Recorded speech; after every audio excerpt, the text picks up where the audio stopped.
नमस्कार दोस्तों। कभी आपने किसी विधवा स्त्री की आंखों में देखा है? उन आंखों में एक ऐसा सन्नाटा होता है जो केवल उसने सुना है, और एक ऐसी गहराई जहां कोई उतर नहीं पाया। वह स्त्री जो जीवन का आधा हिस्सा खो चुकी होती है, लेकिन फिर भी हर सुबह उठकर सबका ख्याल रखती है, सबको आशीर्वाद देती है और खुद की तकलीफों को ऐसे छुपा लेती है जैसे वो कोई अपराध हो। परमहंसा योगानंद जी ने कहा था, एक विधवा स्त्री जब मौन रहती है तब भी उसकी आत्मा बोलती रहती है, और जो उस आत्मा की पुकार को समझ ले उसके जीवन में कभी अभाव नहीं आता। आज हम एक ऐसे ही अनकहे अनजाने रहस्य की बात करने जा रहे हैं, एक ऐसी शक्ति की जो दिखती नहीं पर जिसका असर जीवन भर बना रहता है। वह शक्ति है एक विधवा स्त्री का मौन आशीर्वाद।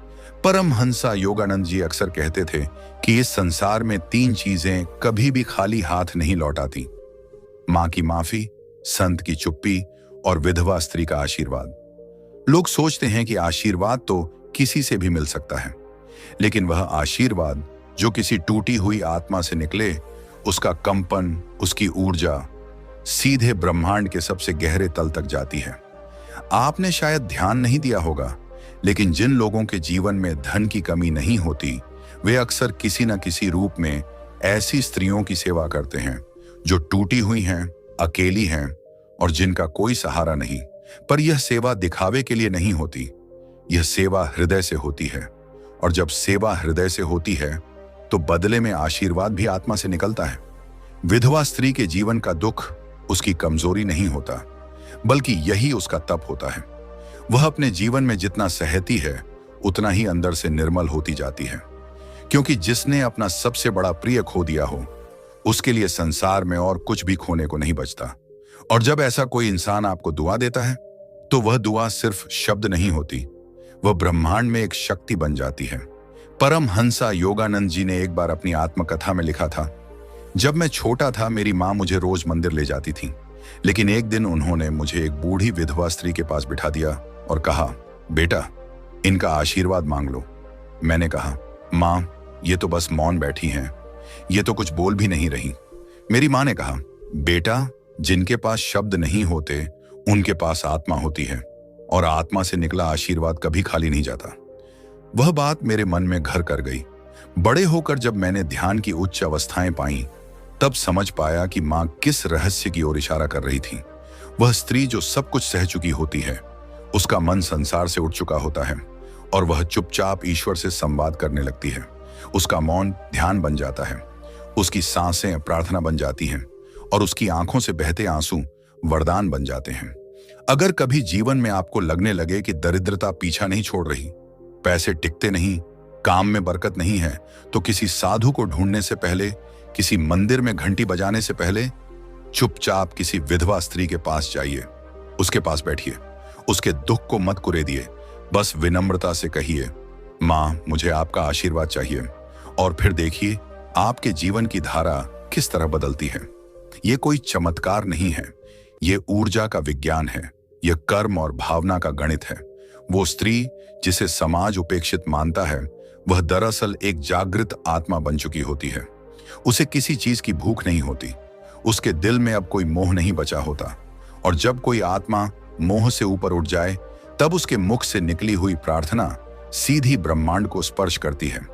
वह स्त्री यदि चुपचाप भी कह दे, भगवान इसका भला हो जाए, तो उस एक वाक्य से आपके जीवन की दिशा बदल सकती है। परमहंसा योगानंद जी कहते हैं, एक विधवा स्त्री का आशीर्वाद सिर्फ आशीर्वाद नहीं होता, वह क्लेशों से तप कर निकली हुई अग्नि होती है, जो आपके जीवन की सभी बाधाओं को भस्म कर देती है। कभी उस स्त्री को उपेक्षित मत समझो, कभी उसे दया का पात्र मत समझो। उसकी आंखों में देखो, वहां एक शांति होगी, एक असहनीय पीड़ा के बाद जन्मी हुई गहरी करुणा। अगर आप उस करुणा से एक बार भी जुड़ गए, तो आपकी आत्मा में जो दरिद्रता छिपी है, वह सदा के लिए समाप्त हो जाएगी।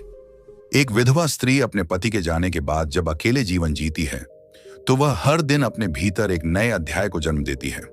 वह रोती है, टूटती है, बिखरती है, लेकिन हर बार उठती है, और यही उठना, यही पुनर्जन्म उसे एक साध्वी बना देता है। वह स्त्री जो पहले सिर्फ पत्नी थी, अब वह एक आध्यात्मिक योद्धा बन जाती है, और जब कोई व्यक्ति उस योद्धा आत्मा से आशीर्वाद मांगता है तो वह केवल पैसे नहीं बल्कि ध्यान, संयम और ईश्वरीय अनुग्रह को भी खींच लाता है। इसीलिए अगर आप कभी किसी विधवा स्त्री के पास जाएं तो कुछ मांगे मत, बस हाथ जोड़िए और कहिए, मुझे आपका मौन आशीर्वाद चाहिए। आप देखेंगे वह कुछ बोलेगी नहीं, लेकिन उसकी आंखें भीग जाएंगी, उसके होंठ हिलेंगे नहीं, लेकिन उसकी आत्मा एक कंपन में डूब जाएगी, और वही कंपन, वही आंतरिक ऊर्जा आपकी आत्मा को छू जाएगी। उसके बाद चाहे आप व्यवसाय करें या नौकरी, पैसे आएं या जाएं, रिश्ते बने या बिगड़ें, एक चीज स्थिर रहेगी, आपका भाग्य, क्योंकि वह आशीर्वाद आपके भाग्य को ईश्वर की स्याही से लिख देता है। यह संसार कर्म से चलता है, लेकिन कर्म की दिशा भाव से बदलती है। और भाव कहां से आता है? एक टूटी हुई आत्मा से। इसीलिए किसी भी विधवा स्त्री को छोटा मत समझो, उसे सम्मान दो, उसे आदर दो, और जब कभी उसका सामना हो तो चुपचाप उसके चरण छूकर बस इतना कह दो, आपका मौन आशीर्वाद मेरे जीवन की संपत्ति बन जाए। परमहंसा योगानंद जी के अनुसार जो व्यक्ति ऐसा करता है उसकी आत्मा कभी कंगाल नहीं होती, भले ही उसकी जेब खाली हो जाए। यह बात है उस शक्ति की, उस मौन रहस्य की जो संसार को समझ नहीं आता लेकिन आत्मा को अमृत बना देता है। अब सवाल यह उठता है कि एक विधवा स्त्री का आशीर्वाद इतना शक्तिशाली क्यों होता है? आखिर क्यों परमहंसा योगानंद जी जैसे महान आत्मा ने कहा कि अगर दरिद्रता को जीवन से दूर करना है तो एक विधवा स्त्री से मौन आशीर्वाद मांग लो? यह बात केवल भावना की नहीं है, यह उस गहरे आध्यात्मिक विज्ञान की है जिसे आम लोग नहीं समझते। जब कोई स्त्री अपने जीवन का सबसे प्यारा साथी, अपना पति खो देती है तो वह सिर्फ एक व्यक्ति को नहीं खोती, वह अपने भविष्य, अपने सपनों और अपनी सामाजिक पहचान को भी खो देती है। और जब एक स्त्री इन सभी चीजों को खोकर भी फिर उठती है, जीती है, बच्चों को पालती है, दूसरों की मदद करती है, तो वह आत्मा उस धरातल पर पहुंच जाती है जहां उसका संपर्क अब केवल ईश्वर से रह जाता है। यह स्त्री अब संसार में नहीं रहती, वह अपने कर्मों को करते हुए भीतर ही भीतर ब्रह्मांड से संवाद करती है। उसकी हर सांस, हर आंसू, हर मौन एक गूढ़ प्रार्थना होती है। और यही वह स्त्री होती है जो अगर आपको दिल से दुआ दे दे तो आपके जीवन के सारे रुके हुए दरवाजे खुलने लगते हैं। दरअसल दरिद्रता कोई बाहरी चीज नहीं है, यह एक आंतरिक अवस्था है, एक ऊर्जा की गड़बड़ी है। और यह गड़बड़ी तब समाप्त होती है जब कोई शुद्ध आत्मा अपने आशीर्वाद से आपके चित्त में कंपन पैदा करती है। वह कंपन, वह ऊर्जा आपके जीवन के दुर्भाग्य को धो देती है। वह स्त्री जो न रोती है, न शिकायत करती है, न मांगती है, उसके मौन में जितना बल होता है वह कई मंत्रों से अधिक प्रभावशाली होता है। जब आप ऐसे किसी व्यक्ति के पास जाते हैं जो सब कुछ सह चुका है फिर भी शांत है, तो आपको उसके पास से कुछ मांगना नहीं पड़ता। आपका मौन ही उसकी आत्मा को स्पर्श करता है और वहां से जो ऊर्जा उठती है वह सीधी आपके भाग्य की दिशा बदल देती है। परमहंसा योगानंद जी ने अपने एक प्रवचन में कहा था, मैंने जीवन में कई संतों को देखा, लेकिन कुछ विधवा स्त्रियों की आंखों में जो करुणा और शक्ति देखी वह किसी योगी की आंखों में भी नहीं देखी। यह करुणा कहां से आती है? यह आती है आत्मा के टूटने से और फिर उसी आत्मा के परमात्मा से जुड़ जाने से। जब एक स्त्री जीवन के सबसे बड़े दुख से गुजर जाती है तो वह स्त्री अब संसार से ऊपर उठ जाती है। वह सांसारिक नहीं रहती, वह तपस्विनी बन जाती है। उसका हर काम, हर मौन, हर आह एक ध्यान बन जाता है, और वह ध्यान ही है जो उसे वो शक्ति देता है कि उसका आशीर्वाद किसी भी टूटे हुए भाग्य को फिर से जोड़ सकता है।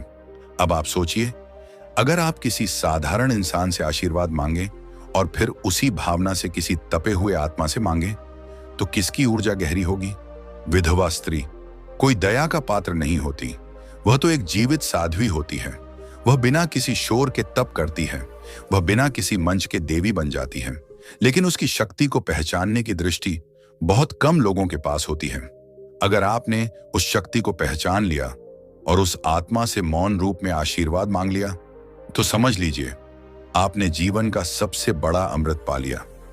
कभी किसी मंदिर में घंटी बजाने से पहले, किसी चढ़ावे को देने से पहले, किसी पूजा पाठ को करने से पहले, किसी टूटी आत्मा के पास जाकर चुपचाप कह दो, मुझे सिर्फ आपका आशीर्वाद चाहिए, और फिर देखो चमत्कार। आपके जीवन की राहों से अड़चनें हटने लगेंगी। पैसा नहीं टिकता था, अब टिकने लगेगा। काम में अड़चन थी, अब सहजता आएगी। रिश्तों में कड़वाहट थी, अब मिठास घुलने लगेगी। क्यों? क्योंकि उस स्त्री ने अपने जीवन का सब कुछ देकर जो शुद्धता कमाई है, वह अब आपके जीवन की ऊर्जा बन गई है। और यह ऊर्जा किसी किताब से नहीं आती, यह आता है अनुभव से। उसका जीवन ही उसका मंत्र बन चुका होता है। आप सोचते होंगे, क्या सच में एक विधवा स्त्री का आशीर्वाद इतना प्रभावशाली होता है? तो चलिए एक उदाहरण से समझिए। अगर कोई व्यक्ति गहरी तपस्या करके शिव का दर्शन कर लेता है, तो क्या उसका स्पर्श साधारण होता है? नहीं। उसी तरह एक विधवा स्त्री जो जीवन भर अकेले संघर्ष करके भीतर से टूटकर फिर भी मुस्कुराती है, वह अपने आप में एक चलती फिरती तपस्विनी होती है। उसके आशीर्वाद में सिर्फ शब्द नहीं, पूरा जीवन होता है। परमहंसा योगानंद जी ने कई बार कहा, जहां दुनिया सिर्फ शरीर देखती है, वहां मैं आत्मा देखता हूं। इसीलिए जब वह कहते हैं कि एक विधवा स्त्री से चुपचाप आशीर्वाद मांग लेना, तुम कभी कंगाल नहीं रहोगे, तो वह केवल आर्थिक कंगाली की बात नहीं कर रहे। वह बात कर रहे हैं आत्मिक कंगाली की। जब आत्मा कंगाल होती है, तब पैसा टिकता नहीं, तब रिश्ते बनते नहीं, तब मन भटकता रहता है। और जब आत्मा को एक ऐसा स्पर्श मिल जाए जो किसी तपस्विनी आत्मा से आए, तो वह कंगाली समाप्त हो जाती है। यह विज्ञान है, यह अध्यात्म है, और यह गहराई है जिसे केवल वही समझ सकता है जो भीतर से खोजी है। इसलिए अगली बार जब आप जीवन में अटके हुए हों, परेशान हों और कोई रास्ता ना सूझे, तब किसी मंदिर नहीं, किसी साधु नहीं, बल्कि किसी ऐसी स्त्री के पास जाएं जो जीवन के सबसे बड़े दुख से होकर गुजर चुकी हो। उसके पास जाकर कुछ मत कहिए, बस बैठ जाइए, थोड़ी देर उसकी आंखों में देखिए और फिर हाथ जोड़कर कहिए, मुझे आपका मौन आशीर्वाद चाहिए। वो कुछ बोले या न बोले, पर उसकी आत्मा बोलेगी, और उस आत्मा की आवाज परमात्मा के कानों तक सीधे पहुंचेगी। अब तक आपने समझा कि एक विधवा स्त्री का मौन आशीर्वाद क्या होता है, पर अब बात आती है इसे अपने जीवन में कैसे उतारें। हम में से अधिकतर लोग इस संसार में हर चीज को बाहरी रूप से समझते हैं। हमें लगता है कि मंदिर में जाकर घंटी बजा देना, किसी संत के पैर छू लेना या किसी विशेष स्थान पर दान दे देना ही पुण्य है। पर असल में पुण्य वहां जन्म लेता है जहां आपकी आत्मा किसी दूसरी आत्मा की पीड़ा को मौन रूप में छूती है, जहां आप बिना कहे, बिना मांगे, बिना दिखावे के किसी टूटे हुए मन को सम्मान देते हैं। परमहंसा योगानंद जी ने कहा, जहां दुनिया केवल बाहरी पूजा करती है, वहां सच्चे साधक मौन रहकर टूटे हुए हृदयों की सेवा करते हैं, क्योंकि वहीं ईश्वर वास करते हैं। तो क्या आप वास्तव में इस रहस्य को अपनाने के लिए तैयार हैं? फिर सबसे पहले अपने भीतर का दृष्टिकोण बदलिए। अब जब भी आप किसी विधवा स्त्री को देखें, तो उसे दया की नजर से मत देखिए, उसे किसी पीड़ित के रूप में मत देखिए, उसे एक तपस्विनी आत्मा की तरह देखिए। एक ऐसी आत्मा जिसने संसार के सबसे गहरे दुख को सहा और फिर भी मुस्कुराना नहीं छोड़ा। एक ऐसी आत्मा जो हर सुबह खुद को समेटती है ताकि दूसरों के लिए काम कर सके। एक ऐसी आत्मा जो चुपचाप रोती है लेकिन किसी को शिकायत नहीं करती। क्या आप जानते हैं, ऐसी आत्मा से निकला आशीर्वाद क्यों सबसे शक्तिशाली होता है? क्योंकि उसमें कोई मिलावट नहीं होती, कोई अहंकार नहीं होता, कोई स्वार्थ नहीं होता। वह आशीर्वाद सीधा उस आत्मा के हृदय से निकलता है जो पहले ही संसार के सारे बंधनों से मुक्त हो चुकी है।